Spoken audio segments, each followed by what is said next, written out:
home for the best sports radio for your afternoon drive is right here. This is Jake Scott and Ben Anderson on 97.5, the KSL Sports Zone. Jake and Ben, 97.5, the KSL Sports Zone. Let's give away some Royals tickets, shall we? Caller number 12 right now, 801-575-ZONE. We're going to hook you up with a 5-pack of tickets to go see the Utah Royals take on the Washington Spirit on Wednesday, July 29th at America First Field. Kickoff for that game will be at 7 o'clock. You can be going if you're caller number 12, and you will get a 5-pack of tickets. Very cool. Yeah, go enjoy it. I'm sure it's going to be beautiful. Again, the summer nights down at that stadium, hard to beat. Pretty special. Yeah. Particularly in the months of May and June when Major League Soccer will not be playing with the new calendar. Yeah. All right, we were talking about Michigan. At Michigan. Can we play that? Did you ever find that? The president of Michigan and her speech, Mary Sue Coleman? As long as we're going to, can we have a little fun, Ben, as long as we're going to talk about Michigan for a moment? On this show? No fun.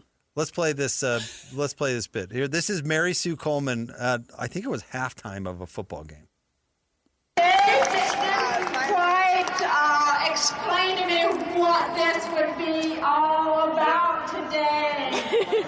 I thank you so much.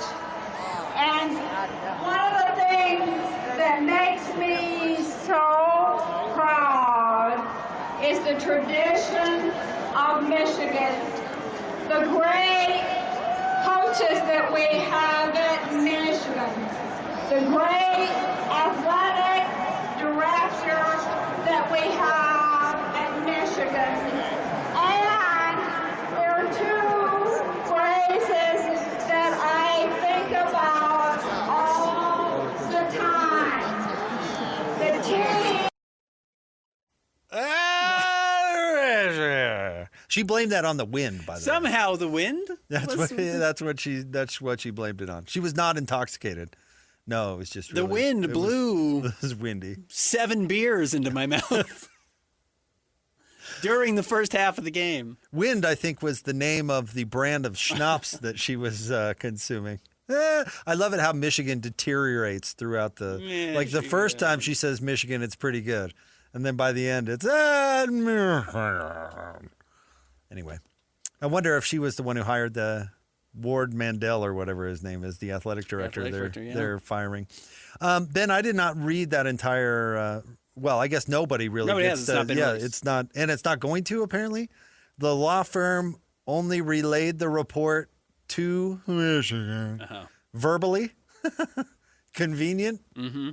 Anyway, no paper trail. It's obvious from what we do know about it that there was no sort of accountability over the athletic department in any way, shape, or form. Other than Ward Manuel is being replaced. Well, I mean, there was under Ward. There was. It was Connor Stallions. Uh-huh. It was Jim Harbaugh doing whatever he wanted. Absolutely. It was Jerome Moore carrying on the mantle from Jim Harbaugh, doing whatever he wanted. Don't tell Pete Golding, but I bet you they might have even been tampering. Oh, you don't say. Yeah, Jim Harbaugh was like hiding in people's trees and stuff. Do you remember all that madness? No, but the Jerome Moore example is exactly what the problem was, because they said, Ben, you alluded to it earlier in the show, right? They told him a year before, 2 years before, listen, dude, you got to stop traveling with that gal. Yeah. But you notice they left it at we don't want to know what's going on. Mm-hmm. You just need to this. Yeah. We didn't confirm there was an affair. We didn't even ask. Mm-hmm. They knew. They just left themselves plausible deniability and let Jerome Moore do whatever he wants. Just like they let Jim Harbaugh do whatever. It's the Rick Pitino, how he didn't get busted at Louisville. Do you remember that when the prostitution, or maybe it was just an adult dancer, I don't even remember. But when that scandal hit Louisville, what was Rick Pitino? He was just, I have no idea. Yeah, right. They're just some rogue assistants. How would I know? I have absolutely no clue. That's how they were running their athletic department. No, don't tell me about it. Don't tell me. Yeah, go do whatever you want to do. And to your point, I mean, they won national titles. Yep. But they also had a coach try to threaten to kill himself with a butter knife. It was just himself. It was not her. I think it was just him. Just him. Yeah. Correct. He pulled a butter knife on himself. You put an idiot in a fake mustache and paraded him out to opposing teams to spy on them. Put him on the other sideline. Yeah. So, okay, they won, sure, but at what cost? And now they have to pay the piper. The funny part about these studies, though, is somewhere along the way they made the calculus of how far up it has to go. What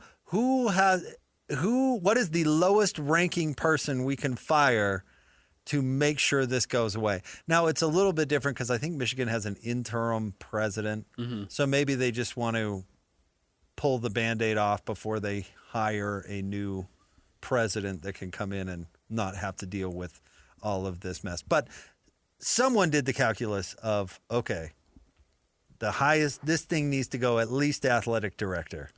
Yeah. And so now he gets to stay through the end of the year, but he is out. If they could have pulled a Chris Hill and just blamed it on an associate athletic director and decided that's how high it needed to go to get to everybody to stop paying attention, then they would have done that. It was the wind. I don't know what to tell you. Right. It was severe enough that it had to go up to the athletic director. In the case of Penn State, it was severe enough with the Jerry Sandusky thing. Well, it went all the way to the top. Clean right? house. Yeah. That was such bad publicity and such a bad situation that it hit everybody. And I bet you the president of Penn State at the time probably came out and said, well, I had nothing to do with any of that. Mm-hmm. Doesn't matter. You're out. In this case, at Michigan, it went up to the AD. And now, yes, Kyle Whittingham, and we knew this when he was hired, has been hired as the straight arrow to come in and, I don't even want to say restore honor to Michigan. Did they ever have any? I don't even know. But put a better face on the whole football program. I am curious about that aspect of it. So the comp I made was Bronco Mendenhall replacing Gary Croton. And you have said this. Look, I barely graduated high school when Bronco took over. I'd been out for a year. You were in sports? Uh-huh. I covered Gary's last 2 years at BYU. So you were already there. Yeah. So you have said, and correct me if I'm wrong, that you kind of think Bronco even maybe took it to a step that nobody was asking him to. Yes, I do believe Bronco was the straightest of arrows, maybe even further than was asked of him. Now, it also helped that Bronco won a lot, had several 10-win seasons, and was a really good coach and navigated some difficulty for BYU. I am curious how much Whit feels like he has to keep this program so sanitized, so clean, that can you win at Michigan playing that way? You could win in the Mountain West Conference with Bronco cranking this up to an 11 as far as no nonsense, no alcohol. And of course, you're not supposed to have alcohol. You're not supposed to have any weed or whatever at BYU. I get it, partying, et cetera, et cetera. But he went above and beyond probably what was even expected when it came to the honor code. I am curious what Whit feels comfortable letting slide at Michigan if he feels like he's being tasked with cleaning up Sharon Moore, Ward Manuel, Harbaugh, Connor Stallion's mess. If he has to do all of it. If I had to make a guess. Man, remember Juwan Howard was punching people on his staff. I mean, it's been a disaster at Michigan for a while. Well, punching another coach, right? Yeah, punching another coach. Yeah. If I had to make a bet, I would bet Whit doesn't view it that way. Maybe Michigan does. Maybe the media does. I doubt Whit does. Okay. I would bet he's going to go in and do the same thing he did at Utah all the time, and that was try to win his way. Mm-hmm. That whole you become us, we don't become you, he believes that. Mm-hmm. So I would guess he doesn't view it as a cleanup job. I would guess he's just going to go in and do the same stuff that he did at Utah, which is what made him successful, which Whit did to a fault. His unwillingness to be aggressive on offense at all was because it worked for him. Mm-hmm. It's what he did. His philosophy worked for him. He won a lot of football games. Yeah. He won conference championships. That philosophy really worked for him. Thus, he never changed it. He would change offensive coordinators, and he would tell you, he'd be like, "Oh, wait till you see us throw the ball, iPhone offense, baby, throw the ball around the yard." Yeah. I mean, this is going to be. I mean, you're not going to believe it. And then you got the same thing, and he always reverted back to the mean because that's exactly what worked for him. So, I don't know. I think he was a pretty straight arrow at Utah. Yeah, for the most part, I'm sure. As much as you can be in I don't think he was Bronco in college 2005. athlete. Well, see, I like your comparison conceptually, but BYU being so unique made that a totally different. No, I think that's exactly why I'm asking. Not because I think there may be some expectation that that's what he's going to do is the Bronco thing. I actually don't think that. I don't think that's what Witt's going to do. I think there are going to be some people who think that's what Witt's going to do. Right. Well, certainly outsiders are going to think that because they saw him as a boring, nice guy who was comfortable staying at Utah for 20 years or whatever it was. Right. Which is part of him. I mean, part of his draw. He is kind of boring, and he was comfortable staying at the same place for that long. But the dude also wants to win badly. So there is no cheating anymore. But would I put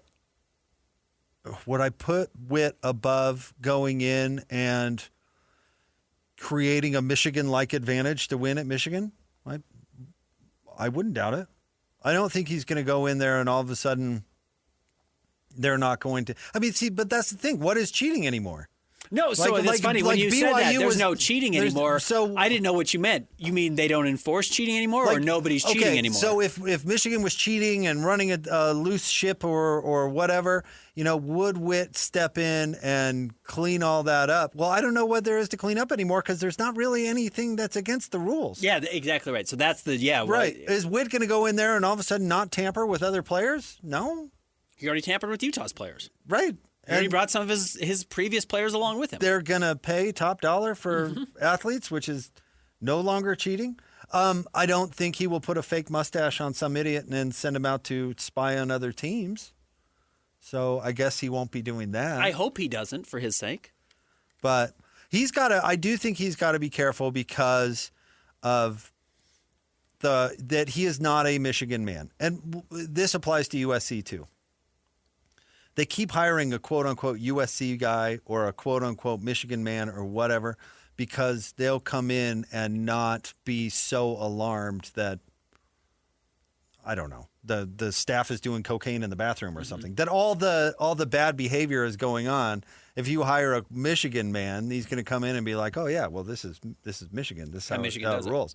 Yeah, I still think Rich Rod is a pretty good coach. Totally failed at Michigan because he was not a Michigan guy, and he tried to do his own thing, and it didn't work, and they turned on him quickly. I think there is a danger of that happening to Kyle Whittingham. Not to re-rack an old conversation, but because we are talking about it, has your expectation or definition of what success is for Kyle Whittingham changed versus the day he got hired at Michigan to where we are today?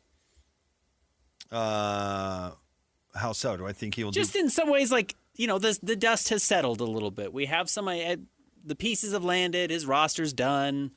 We know what they are. We kind of have an idea of what trouble Michigan is and is not in. I don't think he's going to win the league. He might win 10 games. Probably not going to beat Ohio State. I mean, that's just my prognosis. I don't think they're going to win 4 games. Because if we want to continue our comparison to Bronco not only was a success as far as he got BYU's program back on track and eliminated all the noise, not all of it, but got rid of the noise, the nonsense, the criminality that was associated with BYU that they have no interest in. Not only did he clean that up, he also got them back to 10 wins, 11 wins, national relevance, at least ranked in the top 25 regularly. So that was like a huge success. I think there were probably some people who say, hey, man, if Witt can keep the NCAA out of our hair for a while, that's a success. I don't think they care about the NCAA. Yeah, they may not. I don't. And Michigan is not in the toilet like BYU was, to your point. BYU had 3 losing seasons in a row under Gary Croton, and we're not looking good. Not looking like they were going to get any better. Yeah. That's not Michigan. What was Michigan last year? They win 9 games, 8 games? I mean, Was maybe it that few even? Maybe I thought it might have been better than that. Yeah, maybe not what you'd expect from Michigan, but still not bad. So, if Witt's going to go in, Bronco went 500 his first year. Well, that was a huge, heavy lift. 9-4, by the way. And while he's revolutionizing the program, he also took a step forward, and it took him a couple of years then to get to that to winning 10 games. I don't think Witt's going to have that luxury, nor does he need it. Probably, I'd have to get more familiar about how many players he retained, but I would guess he should be able to hit the ground running. I don't know. I just don't think Michigan, the fans, I don't think they're going to like his coaching style. I'm totally with you. He signed a 5-year deal. I think he signed 5 expecting 24 to 36 months, knowing he's going to get this $40 million payout regardless. So he got one huge payday still. Good for Witt. I don't think he probably wants to be there for 5 years. Maybe he will. Maybe he's one of these guys who actually can't quit his job, which is not specific to Witt. That's specific to coaching, it seems like. So, yeah, I don't think he's expecting to be there that long. I don't think he needs to be there for 5 years for it to be successful. It may not matter, in all honesty. It may just be, I'm here for 2 years. People can now forget about Sharon Moore. Witt's going to mostly do stuff the right way, and then they'll try and get Marcus Freeman again or whoever the next guy is, the Michigan guy. And things will probably go back to the Michigan way. Eventually. I doubt Kyle Whittingham. Course correction for Michigan is getting back to what Harbaugh and Sharon Moore were doing, not Witt setting them off on this, holier than thou or, true Dabo Swinney type approach. If we don't tamper, we do everything the right way. No, I don't think that's going to be I don't think that's going to be But the I case. don't think he's going to have an affair with his secretary. I would be surprised. Which was ultimately the problem. Mm-hmm. That was a funny bit. Whatever Michigan fan tweeted out when Witt got hired, like, look, he only follows 3 people on Instagram. On Instagram. Yeah, his wife and his daughter. Yeah, that was it. Like, oh, this is good. Yeah, you're not going to have any of that with Coach Witt. He's a buttoned-up guy. He is. His lifestyle, from what I understand, I guess you truly never know, but his lifestyle is very boring. I think he plays a lot of golf. I do think he spends time with his grandkids. I think he kind of lives and breathes football, and then outside of that, he's kind of a dud, which is probably exactly what Michigan needs. I think you're right, but if I've got their schedule pulled up now, here, I'll try and get it. If they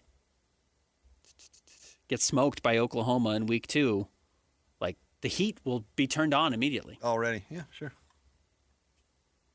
If you lose 41-17, and Witt says, we just really like the way we were running the ball in the second half, and they're like, yeah, but you were down 2 touchdowns. You needed to score some points.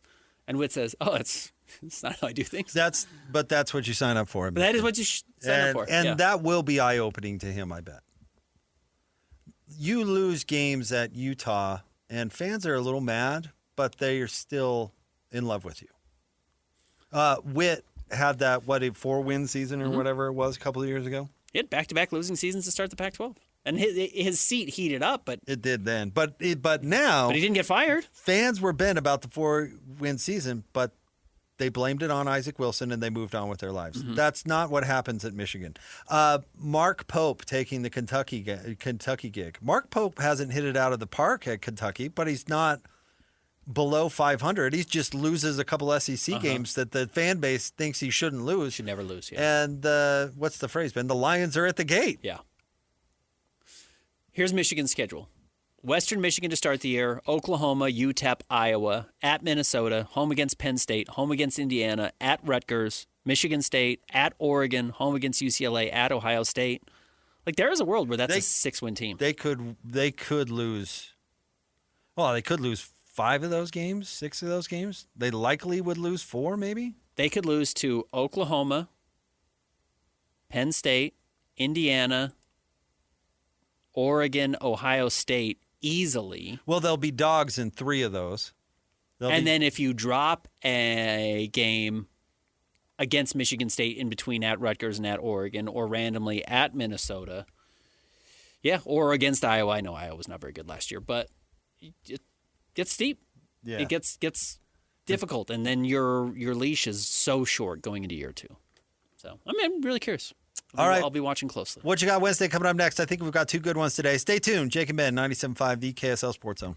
Not only do these guys give you the best Jazz coverage in the market, they've got you covered with the Mammoth, the Cougars, the Utes, and the Aggies. This is Jake Scott and Ben Anderson on 97.5, the KSL Sports Zone. What you got Wednesday? What's the deal? Jake Scott rules, Ben's out to steal. Bozo takes their spinning around. Flush it down, flush it down. Emo skater Ben with a devious grin. Jake and Ben, 97.5, the KSL Sports Zone. It's time for What You Got Wednesday. A game where Ben and I go head-to-head in 2 5-selection drafts. One sports-related, one not. Then we put it out on the Talk Snap for a vote. What happened last week, Ben? Or Christian? Last week, boring athletes. Ben won 63-37. And then best Christopher Nolan movies. Ben won that one. Kind of a landslide here. 83-17. Oh. People have bad taste in movies. What can I say? I've since seen The Odyssey. I would redraft. I would draft differently this time. It hadn't come out at the time. It has not out yet. All right. What is so I get the first pick in both. That's nice. What is today's sports-related draft? In honor of Le Decision, you guys are going to be drafting LeBron's teammates over the years. What's he going into? Year 21, 22? He's made 22 All-Star teams in his career, and he didn't make it as a rookie. So I think this is year 24. Oh, and by the way, no Olympic teammates or All-Star teammates or anything like that. NBA teammates. Totally. Like that? Is there an automatic number one pick? I think he does have a player that he played with that was his best teammate. I agree. I think number 2 is closer than the gap between 1 and 2 is closer than the gap between 2 and 3. Dwayne Wade. That's the right pick. Yeah, that's the answer. If LeBron is not in the NBA, I wonder how we talk about Dwayne Wade as a player. That's a champion. He won without LeBron. Right? Do we talk about him more in line with being closer to like Kobe Bryant than he gets love for? No. He's a pretty darn good player. Yeah, he was great. Dwayne really was and took a backseat to LeBron, which is a crazy thing to do after already winning a title. He did, but I don't think he would have been Kobe, no. Okay. Kobe was a better player. I think that's true. Which is, that's not a dig at Dwayne Wade, I don't think. No, it's not. Kobe was a better player. Dwayne was also a 13-time All-Star, 8-time All-NBA, 3-time champion. Like, Dwayne's resume is pretty blemish-free. Yeah, but Dwayne couldn't shoot. He could not. So, Kobe could shoot. was better. Kobe was a better player than Dwayne. I'm not sure the gap is as big as some people probably think. Okay. Anthony Davis. Yeah, you can have him. I know you wouldn't like him. I know That's his actually health not who I thought you were going with. and his contract are not particularly strong. Anthony Davis is the only other player on this list. Dwayne Wade is in this conversation, by the way, as well. And at his best, Anthony Davis was one of the 5 best players in the world. So was Dwayne Wade. Nobody else on this list, I think, has this argument. Fine dresser. Because he's always in street clothes? This next one, his full wardrobe. I'm having a debate on the next one, but you know what? I'm going to go with Kyrie Irving. Okay. I think that's fair. I would have debated between this person and another person, and I probably would have taken Kyrie also. I think this is probably chalk. Christian, is this where you would have gone, or would you have gone Kyrie too? I would have took Kyrie over Anthony Davis, okay. I think. But I don't know. To your point, Anthony Davis was really good when healthy. It's kind of hard to remember that. Anthony Davis was probably better than LeBron on the Lakers team that won the title. Well, he was 36. Sure. 37. Right. But nobody else in this list can make that argument. Kyrie was not better than LeBron when they won a title in Cleveland. Dwayne Wade was never better than LeBron. So, okay, I will go with Chris Bosh then. Who is, I'm guessing who you were debating? Yes. Yeah. Who also has a weird career, not only because of LeBron. Do you think LeBron was good for Chris Bosh's career or bad for his career? There's a world where Chris Bosh clearly never wins a title if he doesn't go to Miami. How about this? Good for his career, bad for glory. Okay. You should Does start that- a band called Bad for Glory. Bad It's a good for band glory. name. Yeah. Does that make any sense? Like, it was good for his career. He's an NBA champion. He was on one of the best teams of all time. And that legitimizes his entire career that was cut very short. He will be a Hall of Famer.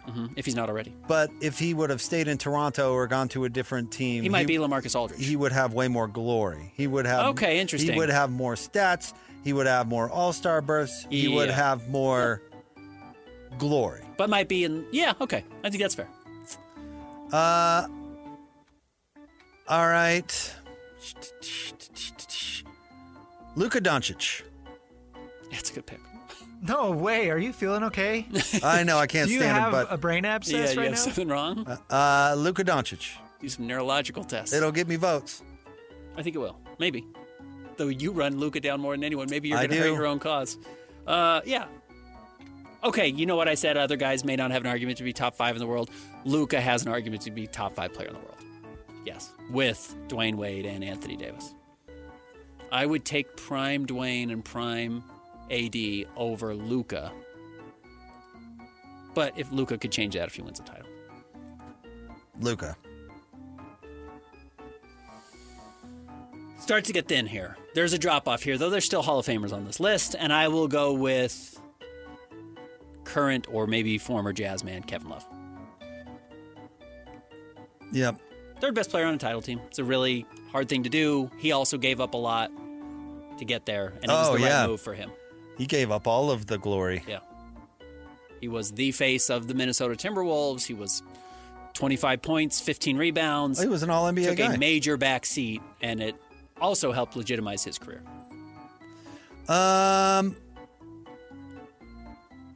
Ray Allen. We're basically going chalk for me. I mean, I think it's kind of lame. He left Boston and went to Miami, And it's the end But- of Ray. but he won a The title. worst of Ray, but he still won a title. His second? Third? Yep, Did he win 2 second. in Miami? No. Because he won 1 in Boston. And then I think he won 2 in Miami. Did he? Okay. Regardless. Great career. Now we really fall off a list because I'm not sure there's like a great choice. I'll go with... I think this will get me votes. Even though I think they only played together for 1 season. Give me Carlos Boozer. Did they play together? Mm-hmm. Carlos's second season was LeBron's rookie season. Oh, okay. And then he split for the Jazz. I am so glad you didn't take this player because this is the answer. I almost took this guy number 1. Zydrunas Ilgauskas. Big Z, yeah. Big Z. I've got him. Zydrunas. I think he might have been LeBron's first All-Star teammate. Or maybe he made an All-Star before LeBron got there. It was when they were retiring his number? Or maybe they didn't retire his number. Maybe they did. It was when they were honoring him that LeBron took a game off in Miami and went back to Cleveland. Zydrunas made an All-Star game right before LeBron got there, 02-03, and then made it again in 04-05, a year, I guess 2 years after LeBron got there. Big Z. Really good player. Christian, do you have any concept of Zydrunas Ilgauskas as a player? Never heard of him. Who's his comp? It's kind of like the original Sabonis.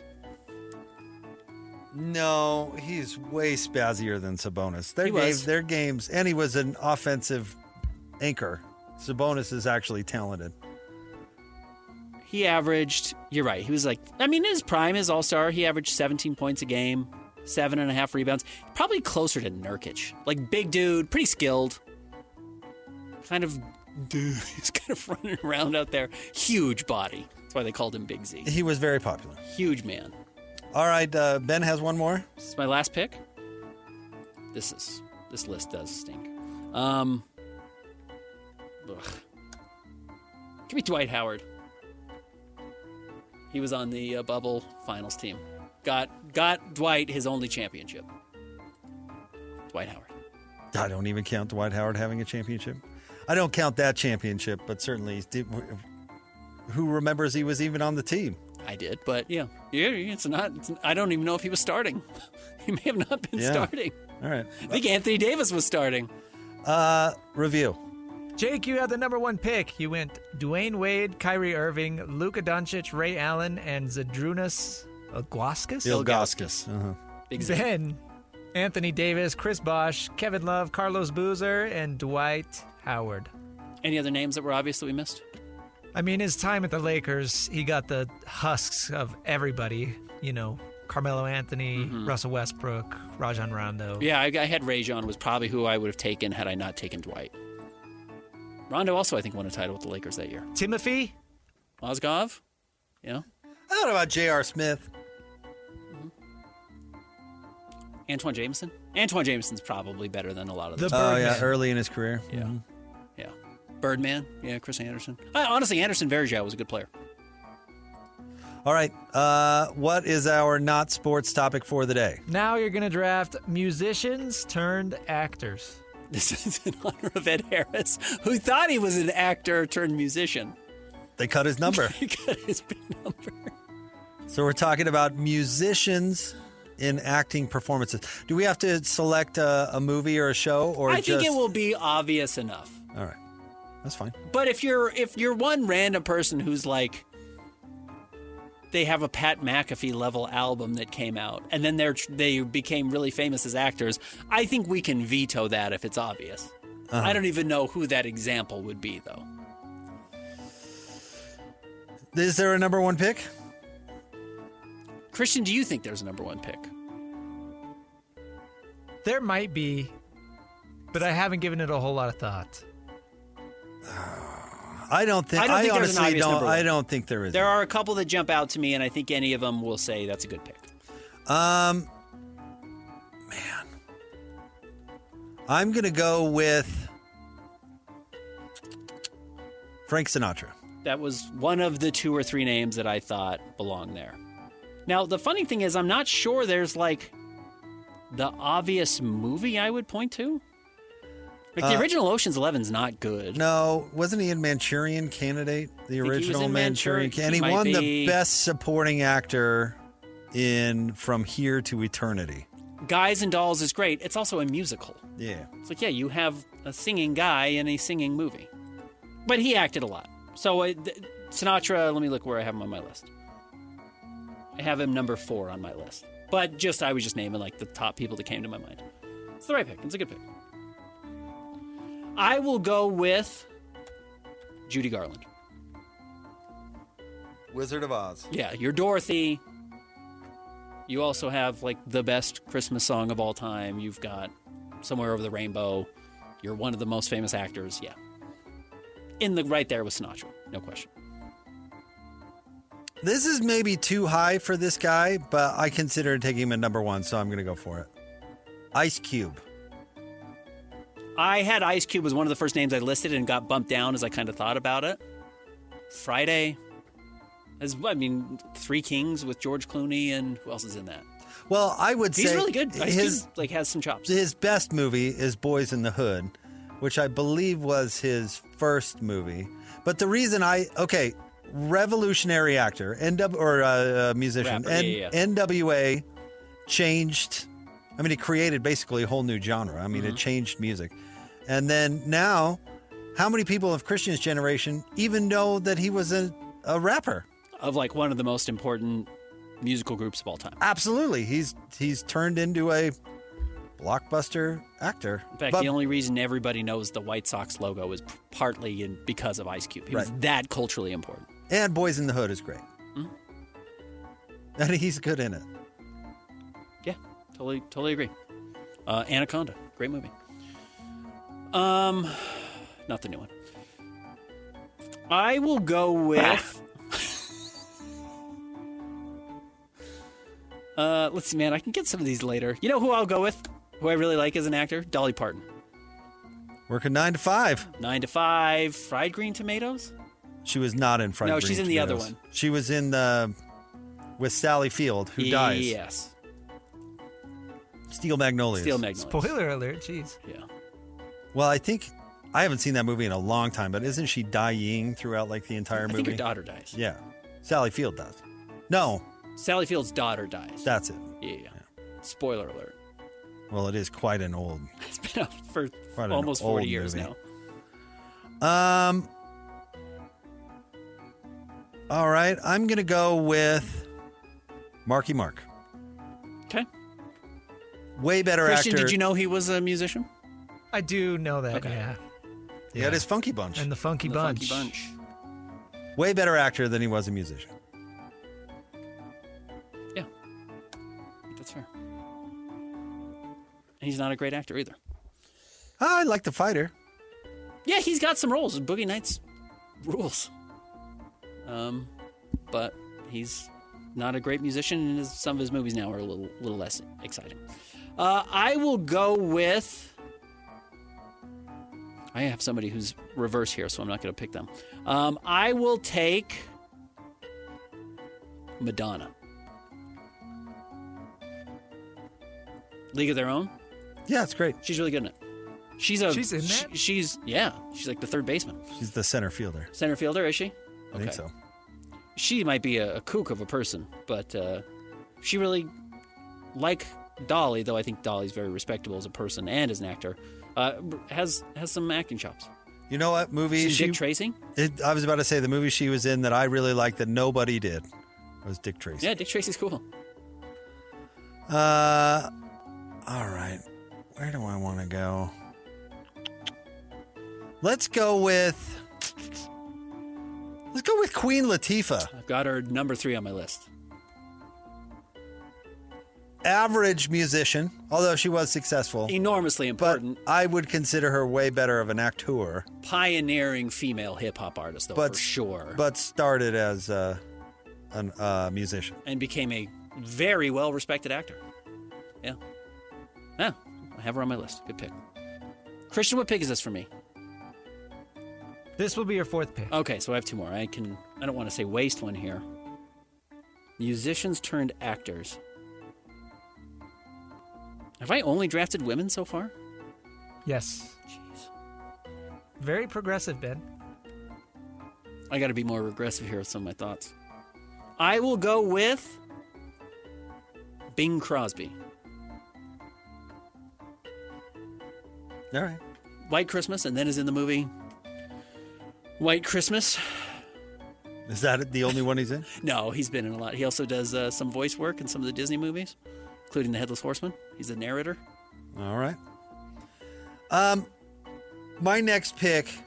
He's not a good actor, but he's a great singer. My next pick did not have many roles as an actor, but the roles he did is the reason why I'm picking him. Okay. Meatloaf. Fight Club. Fight Club Uh-huh. and the Rocky Horror Picture Show. That's right. He is in Rocky Horror. Forgot about that. So, not many roles, but 2 kind of iconic roles. Meatloaf.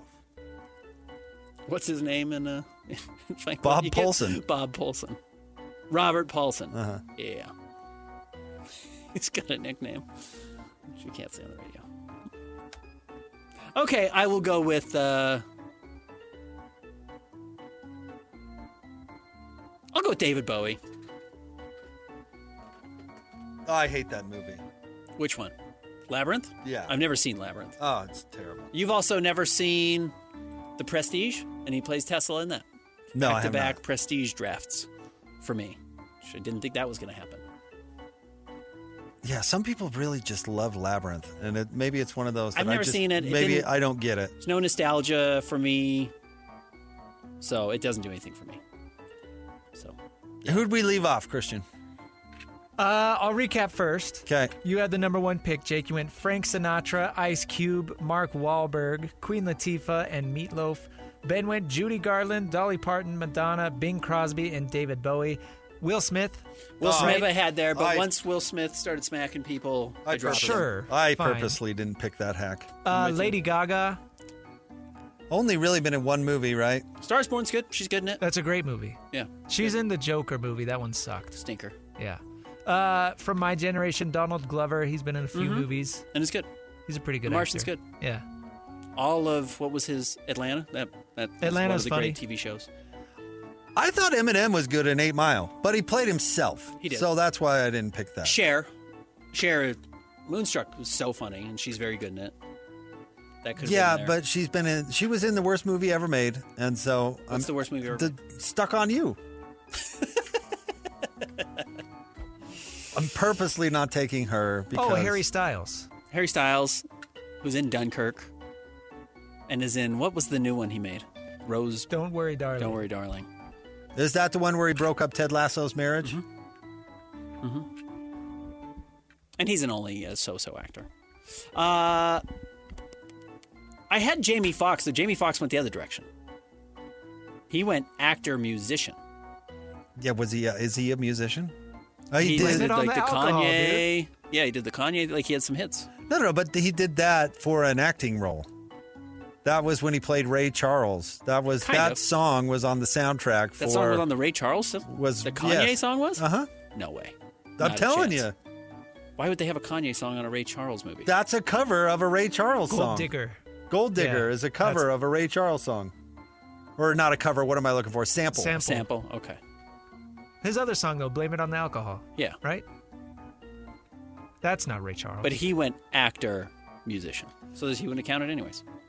All right, there you go. What you got Wednesday? We'll get it up for a vote. Stay tuned. More next. 97.5, the KSL Sports Zone.